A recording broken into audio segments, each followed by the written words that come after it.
everybody, and welcome to the first of what is going to be a series looking at menopause. Now, we want to do this since Lynette's been with us.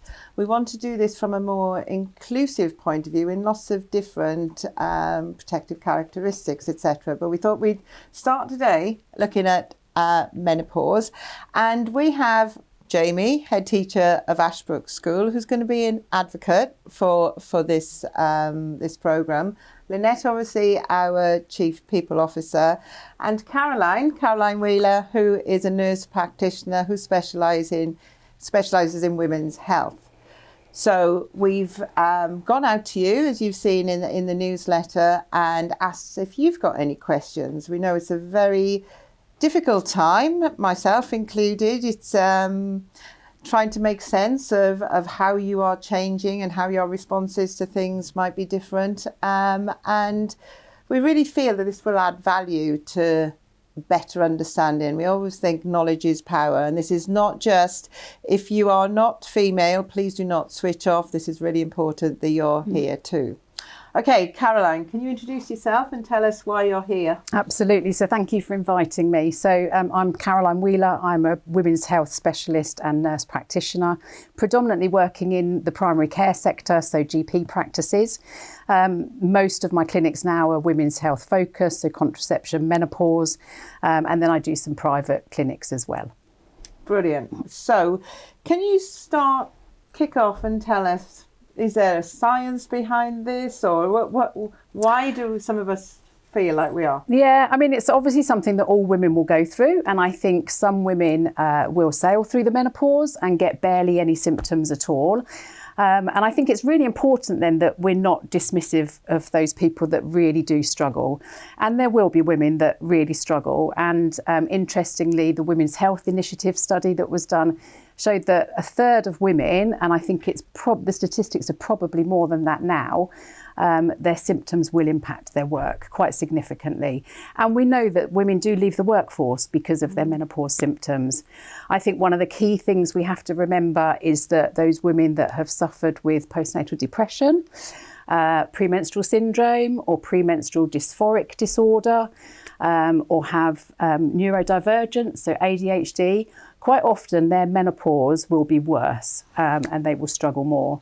We have got a slide that will be shown to people watching this that just demonstrates how those hormones really fluctuate. And we can hit that menopausal phase, really in our late 30s. So average age for perimenopause is 45. Menopause 51 for UK women. But we know that those menopause symptoms can hit possibly up to 10 years prior to those hormones really starting to fluctuate. So when we're getting our periods, we've got a nice, predominantly regular cycle. We really know what's going to happen with those hormones, at what times we're going to feel quite rubbish, and at what times actually we've got more energy and strength and focus. When we hit that perimenopausal phase, and you'll be able to see from the slide, those hormones are really starting to make quite big fluctuations. And often, women might feel like they've fallen off the edge of a cliff, like they don't recognise themselves. And then they're fine again because those hormones have lifted back up quite nicely. So they may go through big peaks and troughs.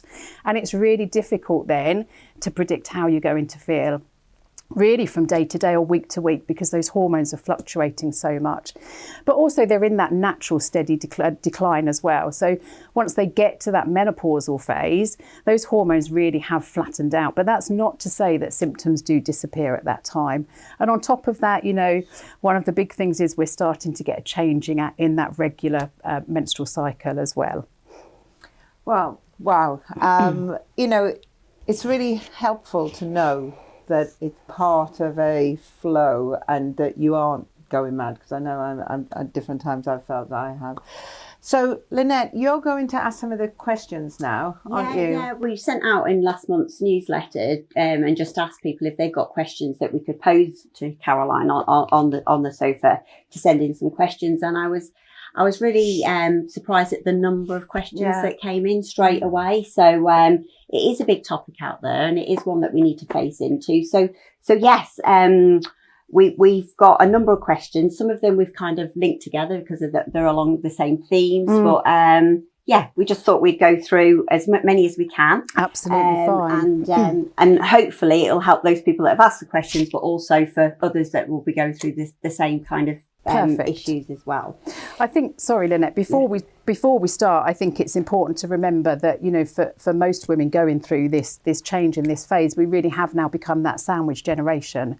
You know, we've perhaps got aging parents. We're still working full time, you know, running a house. I don't think it matters generally how good our partners are. I think, you know, most of the household stuff still falls to us. Potentially we've got kids either still at home or, you know, even if they're older kids, they still need us. So we really have become that sandwich generation. And I would really say, you know, key really to that menopause transition is a good, healthy lifestyle. You know, nothing is going to substitute that. HRT is great. It has its place, but it's not a magic bullet. It's not going to cure everything.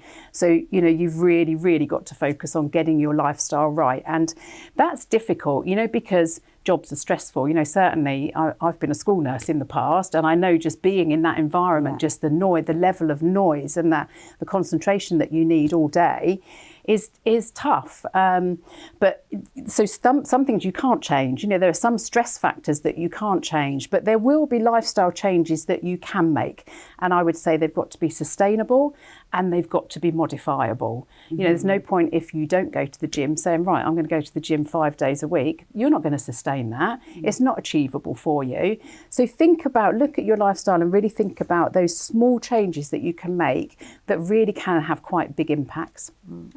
And be kind to ourselves then. Totally. That's what you're saying. We've got to be kind to ourselves. And, you know, I spoke to my mum that we were doing this, and she's 89 now, and they never talked about it. And what we're doing now is we're talking about it. We're including everybody in the conversation. And, you know, this will be, even if you didn't get any questions in, this will be the start. And we'll have Caroline back, and who knows, we could be doing some face-to-face things as well. Okay, got to kick off. Brilliant. Okay, so one of the first questions that came in is that was around doctors handing out HRT almost a little bit willy-nilly or on one size fits all. So you get given your patch, you go away, put your patch on. Is that ever reviewed? How do they know? So one of the big things that came through, how do doctors know what your hormone levels are to give you that patch? Sure. Okay. So hormone level testing is really difficult. And I think, you know, when you look at that slide, you can perhaps understand why, because of those huge fluctuations that you're getting. So if we look at British Menopause Society guidance, so I'm British Menopause Society trained, if you look at the guidance over the age of 45, we really don't need to do blood tests. We're going on symptoms because your hormones are fluctuating all of the time. So, you know, I could take a blood test in clinic on a 47-year-old today. I can take it again next week and we're going to get completely different levels. So we have to go on symptoms. We've also got to think about differentials. So if somebody presents to me, let's say, they're complaining about brain fog, it's a big one. They're complaining about hair thinning, tiredness. I've got to be thinking, are their iron levels low? You know, is their vitamin D low? Is their B12 low? So are we looking at differentials? So that's really, over the age of 45, that's really the only time we would be checking bloods. The other time that we may check them is if you're started on HRT and actually we're not getting good symptom control. We may just be looking at your estrogen level then. But again, that's not a conclusive, diagnostic tool really, because again, we're looking at symptom control. So if you're on HRT and you're not getting good symptom control, we might be questioning why. Are you a poor absorber? Are you not on, you're not on enough? Are you not on the right thing? Under the age of 45, yes, we do want to be doing blood tests to be ruling out other things, so like an early menopause or primary ovarian insufficiency. So there will be other things that we're looking at under the age of 45. But as a general rule, when you're on HRT, we're going for minimal HRT to achieve good symptom control. And once we've got that, we don't need to keep checking hormone levels. It's a bit of a pointless exercise. GP reviews or doctor reviews or nurse reviews, once you're established, so anybody started on HRT should be reviewed within 3 months or at 3 months. And it may be then that we tweak things and we change things. Perfectly normal. It's not a one size fits all. Every female is individual. But then once you're established and you're happy and everything's ticking along quite nicely, your review should be annual. Okay, that's great. So also there was quite a few questions around supplements and what supplements do we need and how do you know whether your supplements, or the price point of your supplements, do you buy cheaper supplements or are more expensive supplements better for you? And will supplements work if you're sleep deprived, for example? Would a supplement work for that? Sure. Okay. So supplements are a difficult one because obviously there's not a lot of evidence behind them, and it's generally it comes under the guidance of food. So there's not a load of research done on them. We talk about menopause washing now. So menopause washing is, you go on social media, you look at anything menopause, we are bombarded. And people really end up going down a bit of a rabbit hole. And, women are desperate. So I have women coming into clinic. They've spent hundreds of pounds on supplements. They have no idea what is working for them and what isn't. So again, if we flick back to International Menopause Society, British Menopause Society, vitamin D we know is super important because we lose bone mineral density as that estrogen declines. And we've got to remember, we've got estrogen receptors head to toe. So our whole body system really can be affected and we can get very weird and wonderful symptoms. So supplements, vitamin D, definitely, that enables us to absorb calcium into the bones.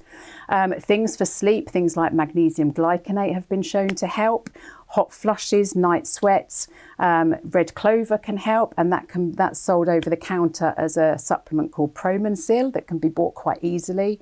Some people find black cohosh very useful, but again, you've got to go back to that lifestyle really, because we know things like caffeine, alcohol, smoking, poor diet, lack of exercise, they are all going to make your menopause symptoms worse. So we do have to go back for that.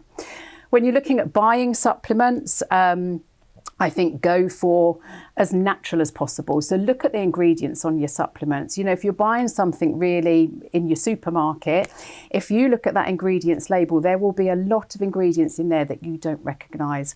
They are fillers and binders that are used to bulk out that supplement. You're not going to get a good quality of vitamin D or magnesium if you've got a lot of filler and binder in there. So go for as little ingredients as possible, and then you're getting good quality. Yes, you may pay a little bit more of it, but we certainly don't need to be spending hundreds of pounds on supplements. I like, there's a company called Bare Biology, there's one called British Supplements. They're nice and clean, and you get what you're paying for, basically. Okay, thanks for that. Another question we've had is, from a particular colleague who has extremely heavy periods.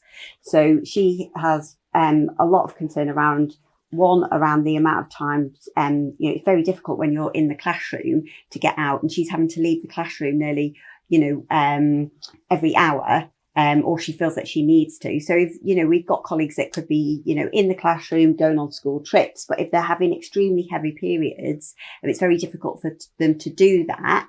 But is there anything from a medical perspective that people might have to have concern about with heavy periods? Totally. I mean, that's really debilitating, isn't it? And if you're in a classroom situation, how do you possibly leave that situation to go and sort yourself out? But I would say to any females, if they're getting bleeding where they're flooding through sanitary wear within an hour, or they're passing clots bigger than a 10p piece, that is not okay, and that needs investigating. Now, predominantly, it's not necessarily that it's anything suspicious. It could be that they've got a fibroid that's causing that. There could be a polyp, but it definitely is something that needs investigating. So they should be seeing their GP or nurse practitioner. Okay, we've had another question around access to HRT for longer than a 10-year time period.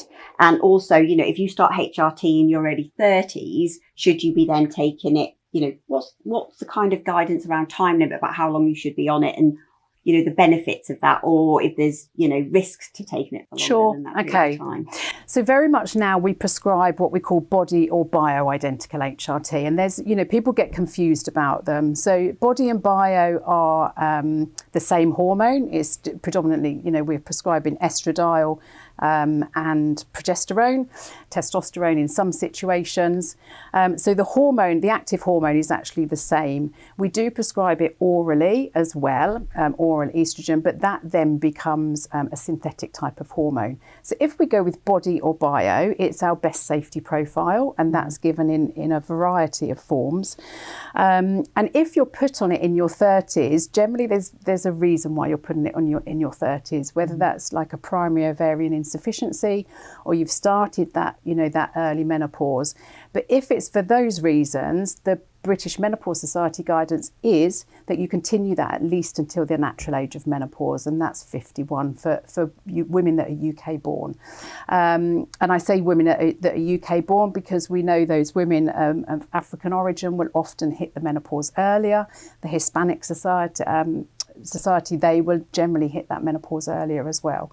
So I'd use 51 as our UK women, but bear in mind if you are from different nationalities, then your symptoms may present earlier. The age of 51. Now, there's no arbitrary cut-off point for HRT. 51, we say the natural age of menopause, because we know that we are more at risk then of that bone mineral density declining and cardiovascular disease. And we know that HRT, we've got good evidence that it gives us those protective factors. So we want to take that estrogen until that natural age when our estrogen would naturally be declining. But moving on from that, you can stay on HRT really for as long as you feel that you need to, as long as you're getting those reviews and you're weighing up those risks versus benefits. But again, if we go back to that body bioidentical HRT, the risks are really, really minimal, and we can give it to most women. So I've got women in their late 60s, even 70s that are still on HRT, but we're looking again at that minimal dose to maintain good symptom control. Brilliant, thanks. Okay, I've got one question that I'm going to read out actually because I think it's important to. So when I visited my GP to discuss my menopause symptoms, I'm 47 years old and experience joint pain, mood swings and hot flushes. I asked about starting HRT. Instead, I was prescribed an antidepressant. 1 month later, I went back 1 month later with the advice that I should stay on it for several months. I explained at the time that I wasn't experiencing any symptoms of depression. When I recently called for a repeat prescription, I was advised to increase the dose to 75 milligrams. That's of the antidepressant. I refused because I still don't believe I am depressed, even though the medication did help calm my mind and I was comfortable taking it for a temporary period. My concern is whether an antidepressant can truly replace HRT for menopause symptoms and whether a GP can increase the dose without a proper assessment.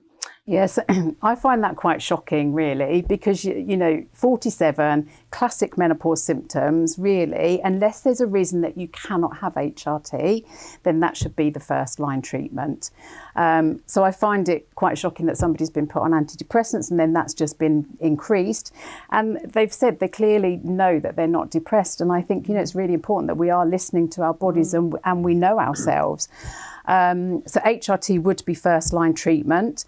I can't obviously comment individually on medical cases, but as a general rule, it would be good practice to be reviewing that person and not just increasing doses.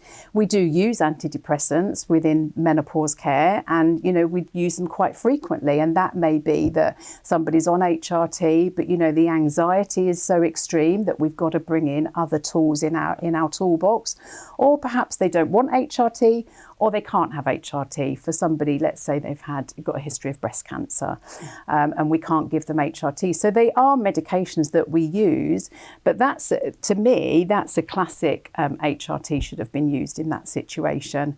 So I feel if you don't feel that you should be on antidepressants, and certainly depending on the antidepressant that you're on, you shouldn't just be stopping them, but you need to be going back and having a review with somebody that I would ask for somebody that is a women's health specialist and be talking about perhaps starting HRT.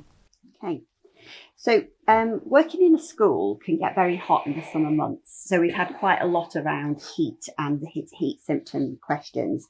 Do you have any tips about staying cool within the classroom or the school environment? Yeah, I mean, it is a difficult one, isn't it? Because estrogen is very important for our internal body thermometer, basically.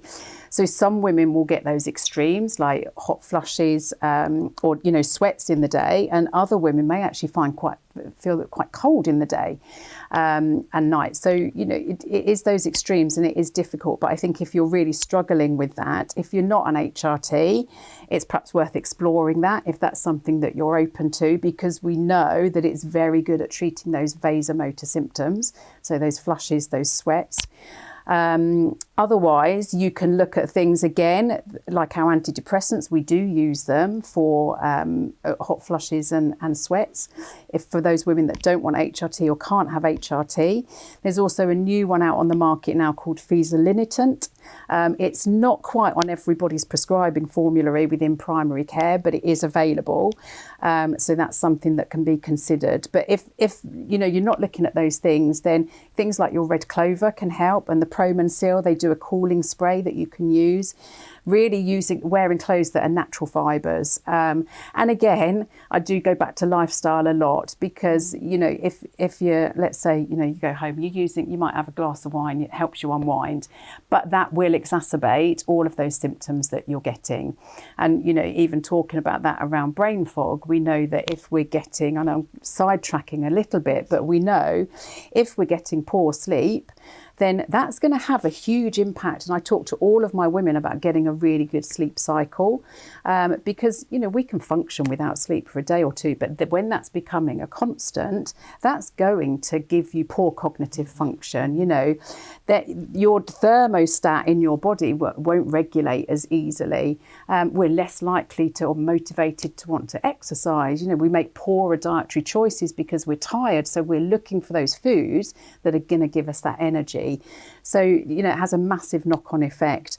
Hot flushes as well, going back to that, Lynette, sorry, but also cognitive behaviour therapy has been shown to be very good for treatment of a lot of menopause symptoms. So your hot flushes, it can help with anxiety, that poor sleep cycle. So it has been shown to be really beneficial. I think the difficulty with that is we haven't got a huge amount of specialists in CBT that focus on menopause symptoms. So a lot of it is self-taught. And I know, I've sent a slide with some evidence-based links that will be really good for people to look at and be able to pick stuff up on. And we'll share that with everybody. Yeah. Definitely that signposting. So the last question I was going to ask you is that someone sent in that if I suspect perimenopause and my bloods have come back normal, and the doctor has discharged me, what other steps can I take? Especially because this person's been struggling with brain fog and irritability, but the doctor's saying they're not going through the perimenopause. Yeah, and again, it goes back to that slide at the beginning, doesn't it? And those hormonal fluctuations. And that's what I say, I can take a blood test. And for most of my women that I do blood tests on, their hormone levels are normal, okay? But again, we need to go back to those symptoms and what they're experiencing. And really, if we're thinking this is a perimenopausal, classic perimenopausal symptoms, then there is no harm in trying HRT. And I say we will often tweak, so even after 3 months you may come back and say it hasn't really made much difference. That's fine. Doesn't mean that it's not it's not for you. We've just got to find what works for you. So I would say if you're struggling with this, then again you really need to be getting a second opinion. Now brain fog is a difficult one, again, because HRT, as I said, it's not a cure-all, it's not a magic bullet, and certainly do we all need to be on HRT? No, we don't. I think if you've got a really good, healthy lifestyle and actually your symptoms aren't impacting your quality of life, and that's key. If you've got symptoms that are impacting your quality of life, you really need to be doing something about it. But HRT will help with brain fog. It's not going to get rid of it for you. So again, back to that lifestyle, that healthy sleep cycle, your exercise, your diet, not smoking, reducing your caffeine. They're your key things, really. But certainly for somebody like that, I would be going back armed with the right information to say, actually, I believe I am perimenopausal and this is what I would like to happen.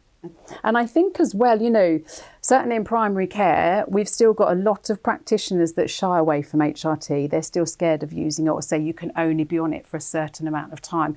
It increases your risks of, breast cancer is a big one, isn't it? And I think, a lot of women will be concerned about that. But again, if we go back to that body identical, that most natural form, really, lifestyle has a much bigger risk factor for us for most cancers than being on HRT, and that risk factor is really very minimal if you're on that body or bioidentical HRT. Okay, so when you talk about lifestyle, and I take it that's like your diet, what are you actually eating, and what exercise you're getting. From an exercise point of view, what would kind of exercise? Because is it going to the gym? Is it just getting out for a walk? Is it So what would you recommend from an exercise point of view that we should be doing? I think it's a really good question, Lynette, and I would say, for us, really, weights or resistance training is a key.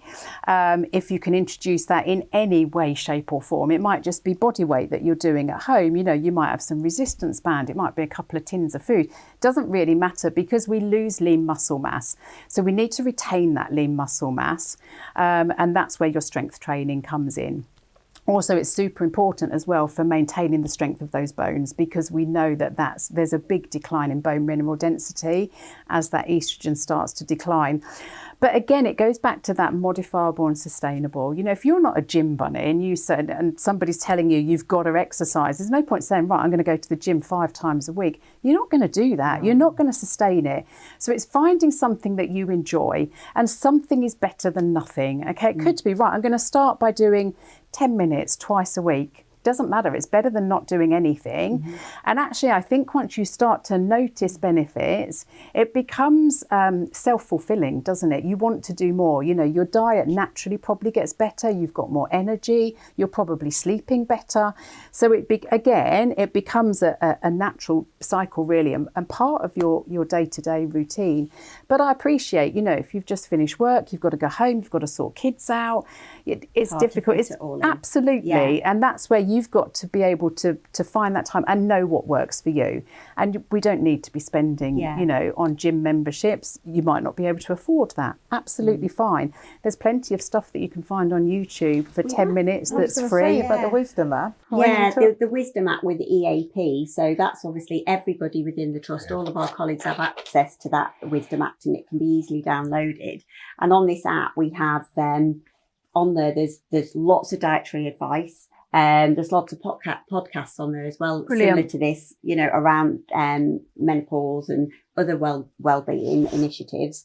But also on there's some great exercise videos that I just think people don't actually go on and have a look. But there's kind of like yoga, Pilates, weight training, HIIT classes, which are all totally free for all of our colleagues. So, I've done a few of them, and they're really good. The instructors are good, and they're really easy to follow. And you can do like a 5-minute one, as you were saying, if you're a 20-minute one. So there's all different kind of ones that people could have a go at, really. Yeah. So, and people could get together in schools. We've got enough space at the end of the day where if you wanted to, you could put one on the interactive whiteboard and do it in the classroom together. Yeah. And sometimes that's a benefit, isn't it, when people are doing it together? Yeah. And I think, when we look at diet, it's really important that we're focusing really on the protein, because that helps to build and retain our lean muscle mass.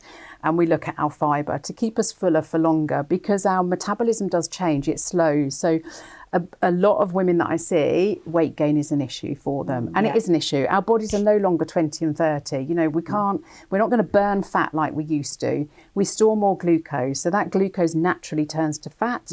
We store more weight around our abdomen and our middle area, all the places as women that we don't want to store it, we will store it. And that's our body really trying to hold on to what estrogen we've got. But I say our metabolism does slow. So we've got to look at our diet and change the way we eat as well. And also there's a big thing about what we call cruciferous vegetables. So things like our broccoli, our Brussels sprouts, our cauliflower, they're really good at helping to clear old estrogen as well. So super important. Have a look at what your cruciferous vegetables are, because they're really important within our diet as well. So who knew? It's a new word for me. Every day's a learning day. So for me, Sarah and Jamie, as a trust, we've got our menopause policy that sits on our intranet, but how many people actually go in there and have a look, and but it's what can we do in practical terms to help our colleagues and help them if they're going through the menopause, or helping others to support people who are going through the menopause, and all of those different symptoms that Caroline's just spoken to us about. For me, I'm kind of thinking that one, we need to look at what adjustments we can make. A lot of the questions that came through were, people who are in the classroom that do need to use the toilet maybe more often, are getting hot. What practical, reasonable adjustments can we make? If people need relief to go to the toilet or need a bit of a quiet space to just go and sit, and I think as a leadership team, we can help with that, and we can do that, and we can look at that with our head teachers to ensure that people get that practical help.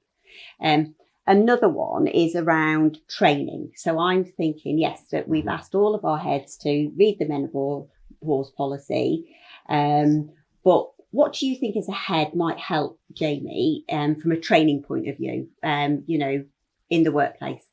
I think there's so much information that's been shared this morning around menopause that actually many of our colleagues across the schools wouldn't have really thought about or considered, because like you say, it's very individual to each person who's going through menopause. So from a training aspect, we've got a lot of male leaders within the trust, a lot of male head teachers, and I talked to colleagues ahead of coming this morning about actually why are you going, why are you part of the discussion? But I want to be there, as many of our male colleagues would want to be supportive of colleagues who are going through menopause at different stages, and actually to be informed in order to give the right advice, to be that listening ear. And for members of my team and teams that I've worked with historically, knowing that they can come have a discussion about what they're experiencing, but some people might not feel comfortable necessarily going to a male leader within their school. So the training is two parts really. One part about menopause and what the symptoms are and what they can experience, but the other is navigating who's the best person to talk to, who's the best person that will support, because we all want to do what's right for any issues that somebody may be experiencing in order to get the right support at the right time. And I'd hate to think that we've got people in the classroom who don't feel that their needs are being met because there's maybe a taboo around it, or it's just misunderstood within the schools. Afraid to say the wrong thing. Yeah, and we can all be afraid to do that. And I think it's another reason why it's important for me to be here today, representing the male members of staff, working in teaching where it's predominantly female workforce. I think that quite a few of the questions, some of the colleagues that had the questions running through, there was a little bit of a theme about people feeling embarrassed if they've got a male line manager or a male head teacher in the school, about how they felt embarrassed to go and approach them and talk to them and say that they actually needed some help. And that can be a two-way thing. There may be male members of staff that feel apprehensive to start that conversation. How do I do that? I think that a takeaway from today would be that school leaders, the SLT groups, should sit together as a team within each individual school and actually talk about what the school approach will be, who is going to be the advocate, whether it is the male members of staff that are going to have those discussions, but find out who the right person is. I'm lucky to know that I've got colleagues who will speak quite openly about menopause and what they're experiencing and the symptoms that they're experiencing on a day-to-day basis. Others are going to be naturally more private, and others will pick somebody else within our team in school, and that's appropriate. People need to find, with anything, the right person to talk to understand. It's all about educating ourselves. I think the third thing for us as a trust is that awareness, and I think this starting point here today is really good to get that awareness out there. And also, we've just started something with Michelle Garner around having the mental health champions out and about, and I'm just thinking, with such a large female a colleague base, I think that having some menopause champions who can have some additional training would be then another point of contact for somebody in the school if they wanted a listening ear or wanted and I think signposting is the most important thing that we can do for our colleagues, is to be able to signpost people to get the help that's needed also. Oh yeah, we've got to, we've got to set the culture of being open. And one of the things we've asked, what questions would you like to know, but also, what do you want from us? And being unafraid. That's one of our trust values, is being unique and being unafraid. Well, this covers both those. We've all are unique in the issues that we face, but we've got to put ourselves forward and say, this is the next stage for us. So we can think about things. And, listening to Caroline there, I was like, tick, right. I'm on my to-do list. I'm going to do that now. I'm feeling calmer. I've got more knowledge. I'm sure you were sat there like listen to the experts. We need to get more knowledgeable, but also then transport that knowledge into what does it feel like for me, for an individual, and what do I need? We really, the culture of our organisation is that we're very human centred. So it's not about you come to work at 8 and you go at 5. This is about 24/7, 7 days a week. That is where you will be at your best. Yes, for our young people and our children, but also for your own families and most importantly for yourself. So that has been I've really enjoyed. Have you really enjoyed that? I've learned so much more than I thought I would. Yeah, no, absolutely. I could talk all day about menopause. But you speak with such knowledge and calmness and comfort that's like, it's not afraid to ask. And, I've had people say, well, the doctor won't do the blood test. And then, I'm saying things like, well, Google what all the symptoms are and go and say you've got them. You try and circumnavigate the system so that you are heard. But if we've got experts, obviously you can't talk about individual cases to say, no, these are your rights. And this is, who knew there was a specialist in women's health in that surgery? Well, we need to expect that. And we're doing a lot more now with health and social care and education in communities. It's not just about the little people, it's about the big people. And we need to fight for our workforce as well. So really, really learned so much today. And like you said, 90% of our workforce are female. So we need to really hit this head on. This is the start of a lot more conversations. But please, we'll talk from a leadership team point of view. We'll talk to your head teachers. But, the message is expect from us as well and push hard. To get us to understand. If people don't understand in front of you, it's your duty to help us help you. Okay, thank you. Thank you, Caroline. Brilliant. No, thank you so much.